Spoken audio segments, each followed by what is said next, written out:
Hello, hello, hello. Welcome to Enthusiastic Life. I am Brendan Walsh, your host, and so glad that you're here to join us for another episode of our podcast. This week's guest is my good friend, Rob Barr. Rob is the Director of Athletics and Facilities at the Detroit Athletic Club. He also is the founder of a life coaching business, the Performance Mindset. And I got to tell you, talking to Rob, the time flew by hearing him talk about his growth mindset.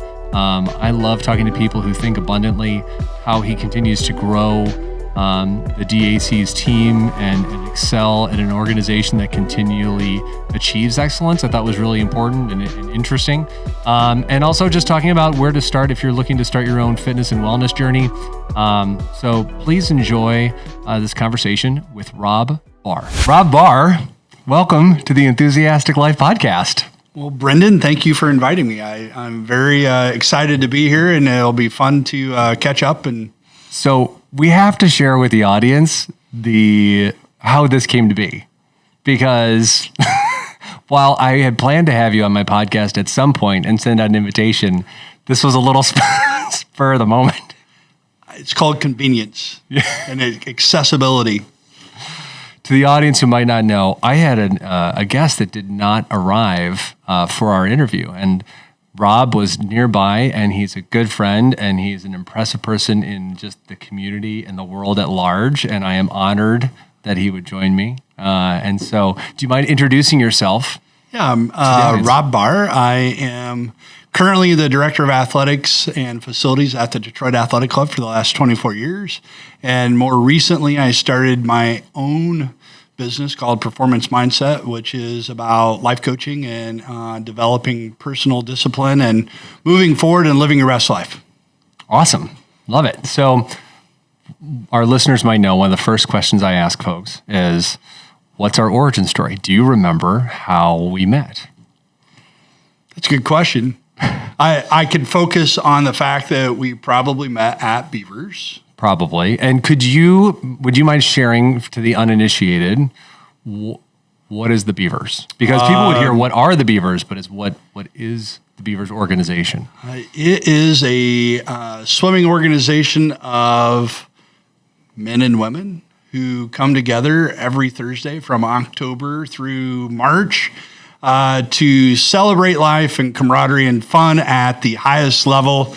We have swimming beavers and land beavers, and really the swimming beavers, the heart of it where we met was an institutional for the last 100 plus years of deep camaraderie and networking that everybody acts like second graders, and we get in the pool, we do swim races, and then we play a game called water basketball, which is a combination of water polo, basketball, wrestling, and whatever I think should be going on. Yeah, full contact.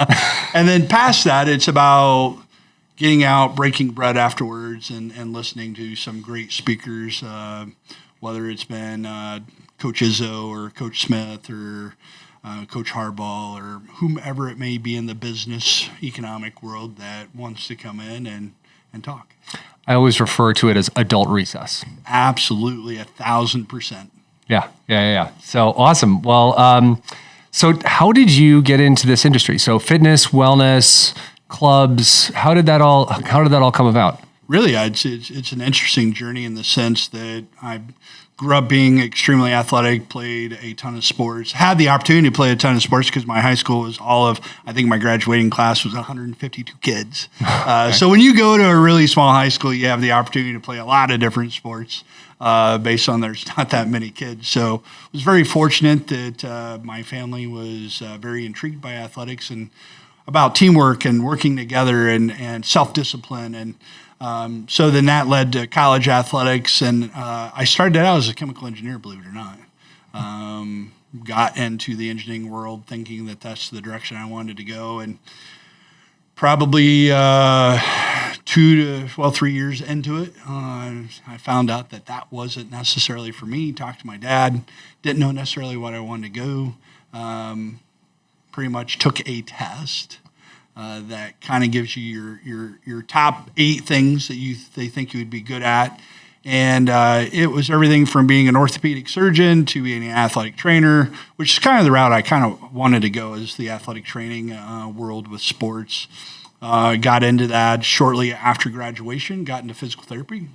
And then as I dabbled in that world for a while, had the opportunity to help run a basketball league, which I love. I love basketball. It was my favorite sport growing up. Now it's golf. But growing up, it was always basketball. And really that led us to the Indianapolis Athletic Club, where I helped run their men's league for several years. And shortly after my second year being there, the athletic director was retiring. The incoming athletic director asked if I wanted to come aboard as his assistant and oversee fitness and programming, and I jumped at the opportunity. And in a 6-month time period, unfortunately, he left. And oh wow! I was elevated. I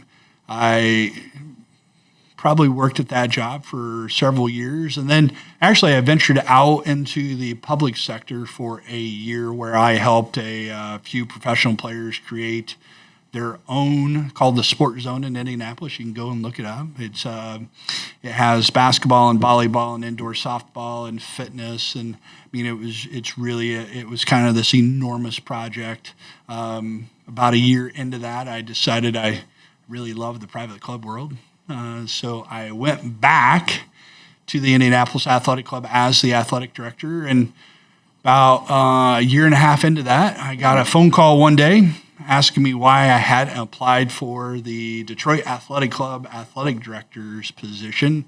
Rex Aubrey, Olympic swimmer, was retiring after 40 years of service to the club. And my initial reaction was, because it's Detroit. That's fair. Now, Yeah, having said that, I mean, I would tell you that Detroit has a sincere bad reputation back in the early 2000s. Came up, initially was told that there was no way with everybody who had applied for the position that I would get the job. So I used it as a stepping stone and interviewing process. And I, fell in love with the club, fell in love with the 20 people who were interviewing me. And in April of 2001, I was hired as the incoming AD. Called my wife, told her we were moving to Detroit, and she hung up the phone. I tell that story because if I were to move from Detroit today, because it's such a part of our family and who we are as individuals in Michigan, she would divorce me and walk away, because she absolutely loves Detroit. My kids love Detroit. We grew up in Detroit.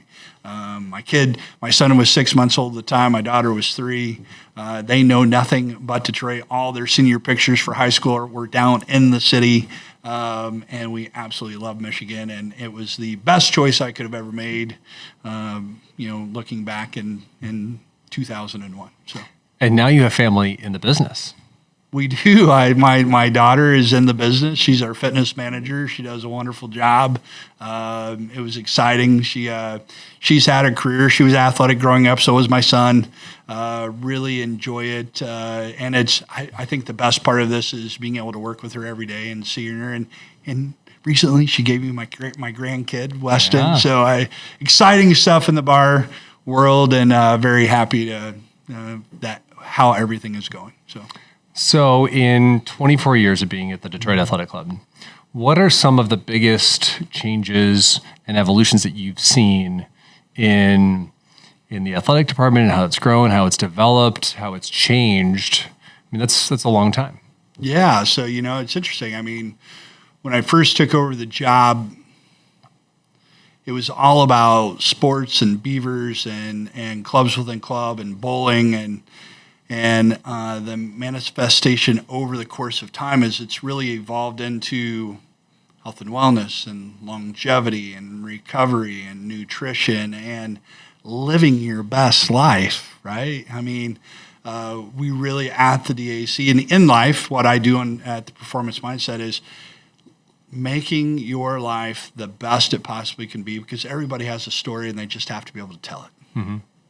So over the course of time, we went from very little health and wellness to an exorbitant amount of health and wellness, and still ever evolving. It's about understanding that you have to have a growth mindset. You have to be able to, as a leader, you have to be confident enough to bring in staff that's smarter than you are, and give them the ability and the keys to grow and paint a vision to be the best possible place we can be. Yeah. And so the DAC consistently over the last 5, 6, 7 years consistently been ranked as one of the top athletic clubs in the nation. 9, but who's counting? 9. Okay, so 9 years, right? Yeah. So you talked about growth mindset. You talked about, I like to talk about abundance, right? I love talking to people who have an abundance mindset. But how do you take an organization like that that's consistently been excellent and build and improve and grow on that? How do you evolve? How do you, how does that work? It's all culture. It's all about giving the ability to our employees to grow, to learn, to understand, to take the next steps. Whether it's, talking about genuine hospitality, taking care and all in, or considered, refined, distinguished, or better yet, talking about an elite class where we take our mid-level managers and supervisors and leads in our business, and we do 9 months of training to teach them how to get to another level. It's about understanding that your job as a manager and as an organization there's 4 major things. There is, I'll call it, in my office, there's a shadow box that has a skeleton key. It reminds me every single day that it's my job and responsibility to unlock my employees' potential, right? There's a paintbrush. It's about understanding that you need to give your employees the ability to paint their own vision, to buy in, to move the segment and get it in a direction that takes us to another level. The third one is a quill. It's a reminder that if we're not writing down everything and we're not writing down our goals or ambitions or wherever we want, whatever that next step is, we're really not going to do anything, because if you keep it up here, it's just up there. If you put it on paper, then you have to follow it. And then the last one is a measuring tape. Your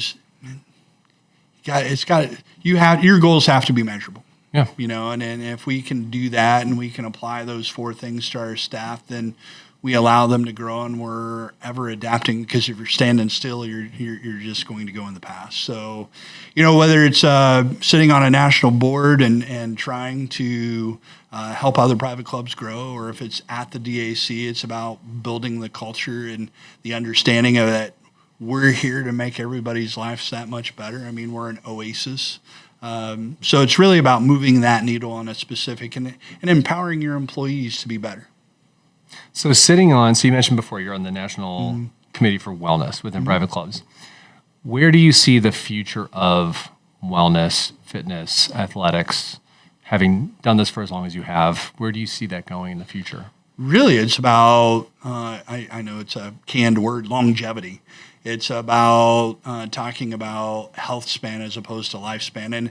And the difference, simple. It's really simple. It's about what's the quality of your life now in the next 10 to 15 years. It's not about what that end date is. It's about how can we make that quality of life that much better. And it's offering recovery. It's offering red light. It's offering cryo. It's offering the ability for people to go to a next level and not be hurt. It's about offering nutrition advice. It is about Blue Zone. It is about recycling. It's about making this the best life and the planet that we can, whether it's eco-friendly stuff or talking about how you take somebody from where they currently are and edging up and up and up to living their best life, and then sharing it. The unique thing about my job, and somebody asked me this the other day and I thought it was great, is what do you love about your job the most? And I said, because I can impact people that impact more people, that impact more people. So it's the 10-time theory. Mm-hmm. Your gift of influence is extremely powerful. It's about being able to understand that every interaction you have is either positive or negative. And when you pass away, if your body is, I love Notre Dame. If if my body's in my funeral's at Notre Dame Stadium and it's packed with 80,000 people, man, I sure hope that I have impacted at least 80% of those people in an extremely positive way. And that's the mindset I have. That's the mindset I have for my employees, each other. It's about teaching people to live their best life. I mean, so when you talk about where's everything going, it's about people understanding that they have to own their accountability, and it's about discipline, and it's about moving the needle. Whether that's your morning routine, evening routine, whether you're journaling, maybe you're looking at Bible verses, maybe you're reading a book. It's what are you doing every single day to get better? And we've talked about that before. I mean, you're a fellow devotee of Atomic Habits, James Clear, right? I mean, it's that. Oh, very much so, and it's very true. It's you look at the most successful people in the world, and they have habits. Yeah. Now, some habits aren't as good as others, but at the end of the day, it's about understanding that. A great friend of mine, Todd Durkin. I know you've listened to Todd. Taught me in my life coaching business about strategic planning on a personal level. And really what it's about is understanding that wherever you want to be next year, the year after, the year after, the year after, it's about what are you doing today, what are you doing tomorrow, and what are you doing the next day to get there. And a lot of people don't think of it that way. So what we do is we teach people how to create 5 different goals and then par those down to quarterly, monthly, weekly, daily to start achieving, to start living their best life. I hear I'll ask you this question. Whatever your tombstone, whenever you think you're going to pass away, let's say it's 2082, what do you want your tombstone to say? It's a great question, and not something that I've ever thought about. Well, and it's, I don't want to be morbid, but no. It's about, hey, you know what? I want to be a husband, a father, a friend, and a coach that helps change lives. Yeah. That's what I want. Yeah. That's where I want to be, and that's what I live every day for.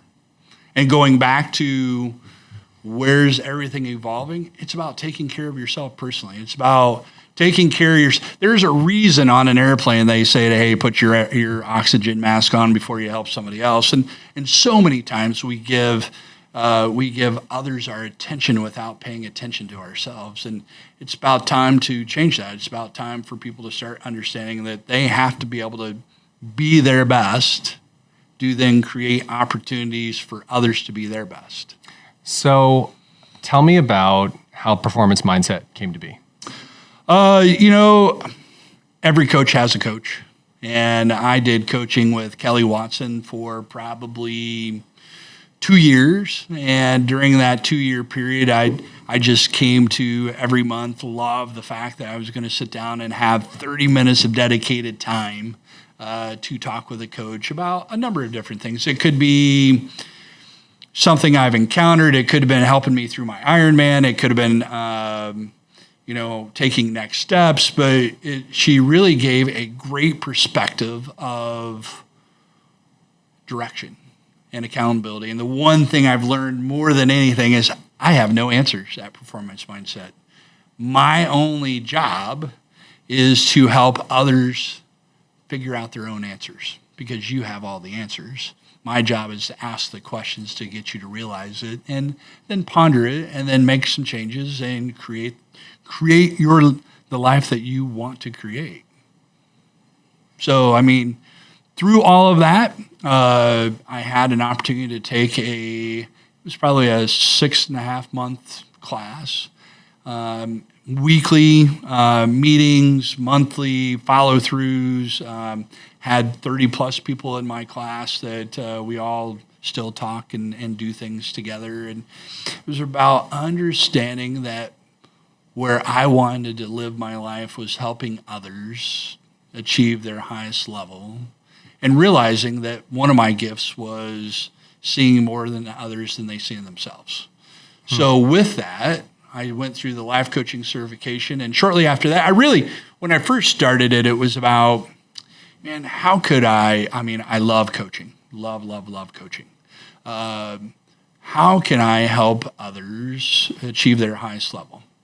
And so I went to it with the mindset that I was going to learn all the life coaching values and understanding of it to then create stuff at the DAC, which I do for all of our leadership team to help them perform at a higher level.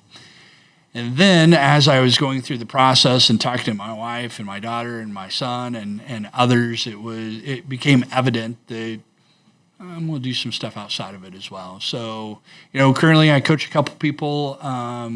We run some seminars. We try to expand, and certainly that's where I'm at today, trying to do more work on the performance mindset side because it's something I love to do, and it's helping. What's better in the world than being able to help others? Yeah. That's awesome. That's very cool. So,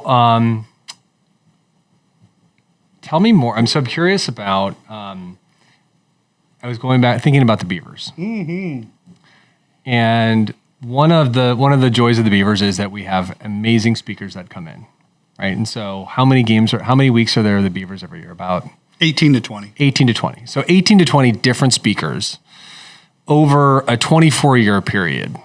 And some are repeats, right? Like Coach Izzo kicks us off every year. He does an amazing job, knocks out of the park, very candid, always a funny conversation and insightful. If you were to give me a top 3 speakers at the Beavers, who would you put in your pantheon of all-time greats? It's a great question. Well, Izzo's always going to be on it just because it's been fun over the years to be able to talk with him in regards to how he coaches, what he does, the evolution of the game, the evolution of coaching, the evolution of being around kids, NIL, you name it, right? It's always great to really be able to sit down and start to understand how extremely successful people repeat and repeat and repeat and have success over success over success. And so Coach Izzo is certainly up there. Who else would it be? All mine are probably sports guys because I'm such a sports nut. However, if I were to look in the business world, certainly could be any one of the governors who have come in. And you think about the tasks that they face and the scrutiny that they face day in and day out. They're surely a shining example of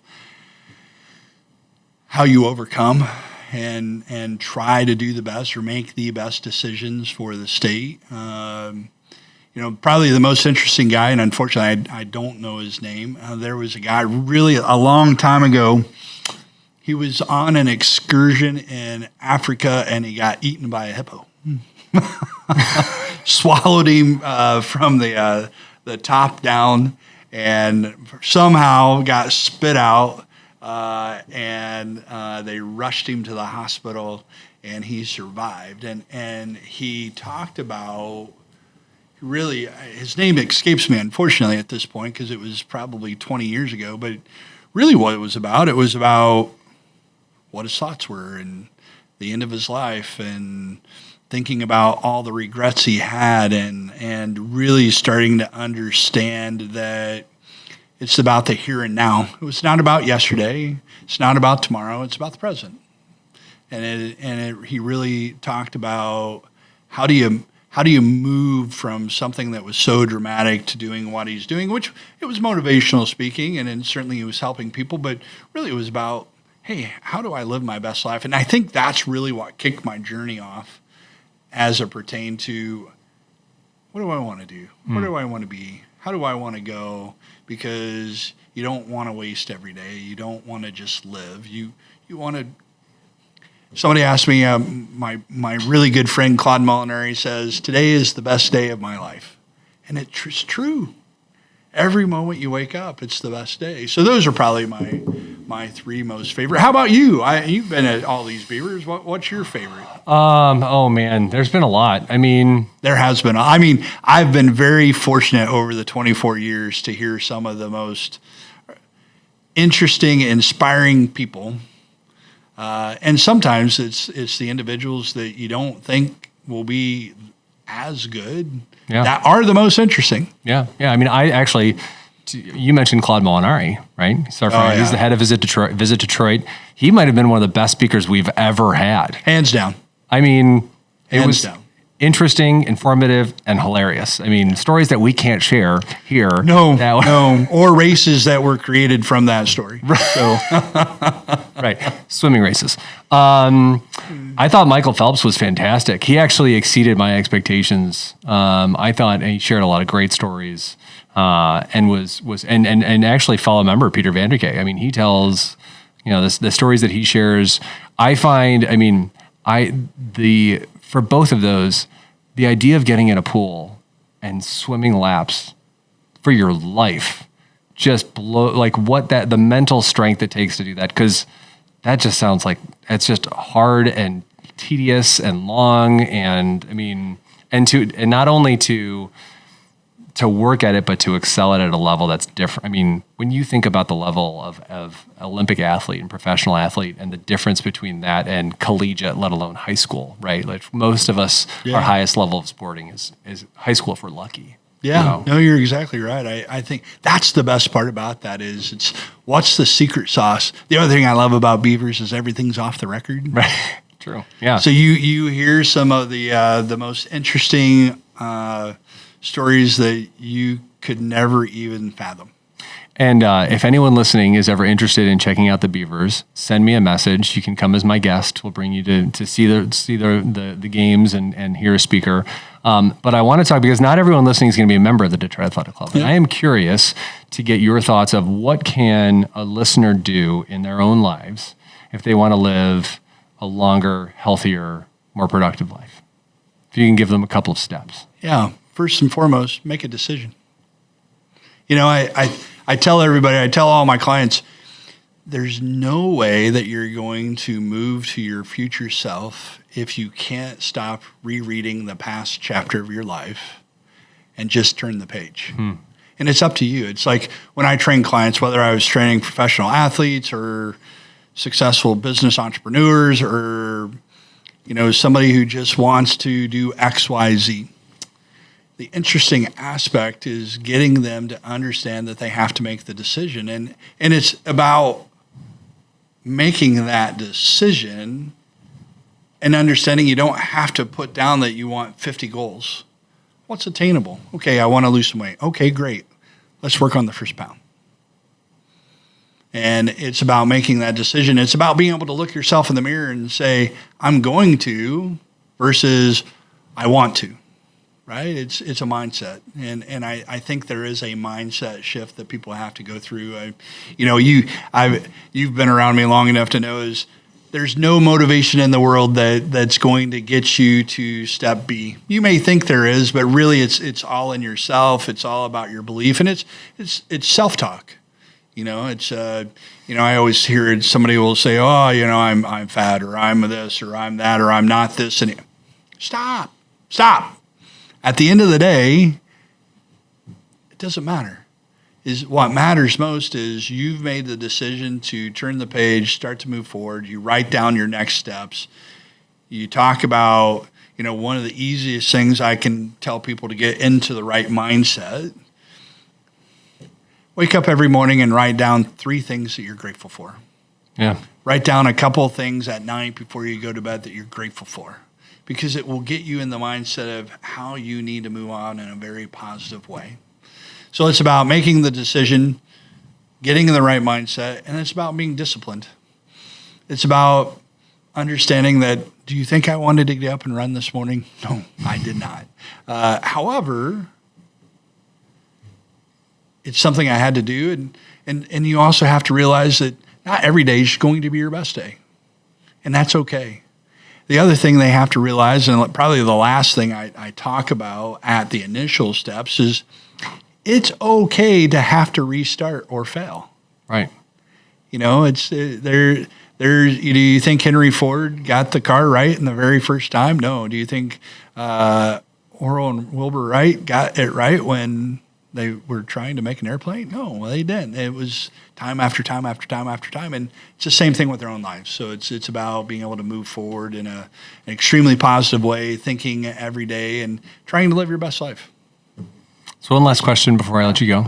Yeah. What is bringing you joy right now? I mean, besides my grandson? Well, that It's about waking up every single day and knowing I have the ability to live my best life and creating opportunities to help people live their best life. But on the flip side of it, I would say every day is a good day when I get to see my grandson and spend some time with him and my family, and that's the joy. I mean, I think that I think God gave us grandkids to make our days that much more special. So awesome. Well, Rob Barr, thank you so much for joining me. Well, Brendan, I appreciate it. And big shout out to everybody. Hope everybody has a great day. And if you ever need anything, don't hesitate to reach out. Thanks, Rob. Thank you so much to Rob Barr for joining us on this week's episode of Enthusiastic Life. Hope you enjoyed that conversation as much as I did. As I mentioned in the episode, if you're curious about the silliness and goofiness that is the Beavers and want to check it out, let me know. I'm always happy to bring a guest and check it out. And if you enjoyed the episode, please consider giving us a like, a share, or a comment or rating where you listen or watch your podcast. And thank you so much for being here. We're grateful for our audience, so thankful that you're here, and we will look forward to talking to you next time. Have a great day.